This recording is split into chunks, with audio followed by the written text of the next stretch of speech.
bats. It turns out bats would fly into this thing at full speed at night because their echolocation would not detect it. And they would just fly into the thing at full speed and kill themselves. So, and apparently during Desert Storm, one of the SAMs was shot at the plane when the bomb bay doors were open, and the bay doors closed and the SAM just veered off into the night sky and just, as the plane just vanished off of radar. This is a really quiet plane, and I've seen them in flight. They are impressive. But in 1991 was actually shot, 1999 one was shot down and was given to the Russians at that point. But it didn't matter. We had something a whole hell of a lot better in the works, but I'll get to that in a moment. And at this point, with the success of the F-117, everyone wanted to make something stealth. This was called the Sea Shadow. This is probably one of Lockheed's biggest fails. This was their attempt to do business with the Navy. And there is an old saying in Lockheed and now in the defense industry, never, ever do business with the Navy. They're the worst. I don't know if anyone's here is in the Navy, but they're hell-bent on tradition and will not budge. Challenging their traditional values is like pretty much declaring war. They don't like it at all. And this ship was basically defying everything the Navy wanted in a modern ship. It's completely invisible. She's officially been dismantled, but if you were fortunate enough, you would have saw her just sitting afloat in San Diego Bay and never actually saw combat. But everyone wanted something stealth. So the Army wanted a Comanche, a helicopter. This wasn't built by Lockheed at all. This was just done off the side. I have to be careful when I'm at work, when I'm talking about like this plane, because it sets off a lot of angry bells because this project was a complete failure.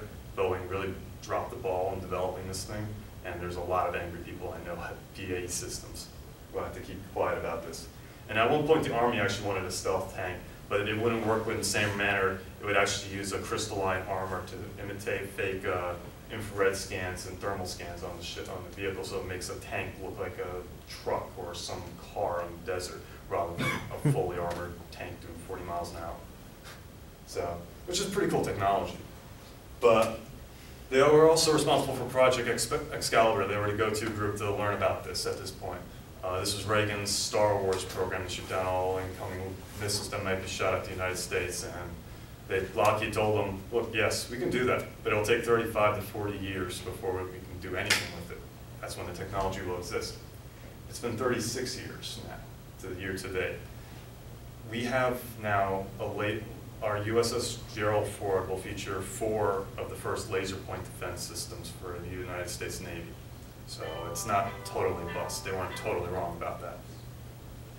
But fast forward to the early 1980s, we wanted something that we wanted a new fighter jet, something that could defeat any fighter jet built before, ours included, because we sell all of our shit to all these other countries. We do it all the time. Turkey has our F-16s, Saudi has our F-15s. We do it all the time.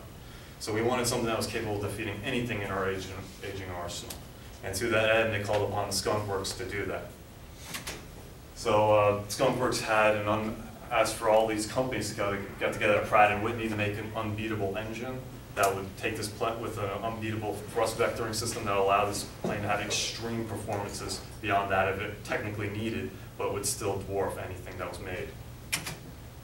They wanted a whole new arsenal of missiles and a whole new way of weapon system platforms. They introduced the new forget fire system. Up until this point, you had to keep your target in your crosshairs, but now the computer systems on the planes are so sophisticated that you can fire a missile and forget about it and continue with your dogfight. Our tactic is to have our planes go up against other planes in unprecedented numbers of 1 versus 16, 1 versus 25, and unbeatable numbers, and target them from up to 25 to 50 miles away. Take them out long before they even knew we were there, let alone when you actually introduced it into a dogfight. And they introduced this new concept called electronic warfare. You can do a lot of amazing things with electromagnetic energy, including fooling missiles to thinking its target's over there instead, hijack it and think that that's its enemy rather than its friendly. You can do a lot of cool things with this, including fooling all sorts of systems. And they wanted to do this, and the product of that ultimately became what is now known as the FA-22 Raptor.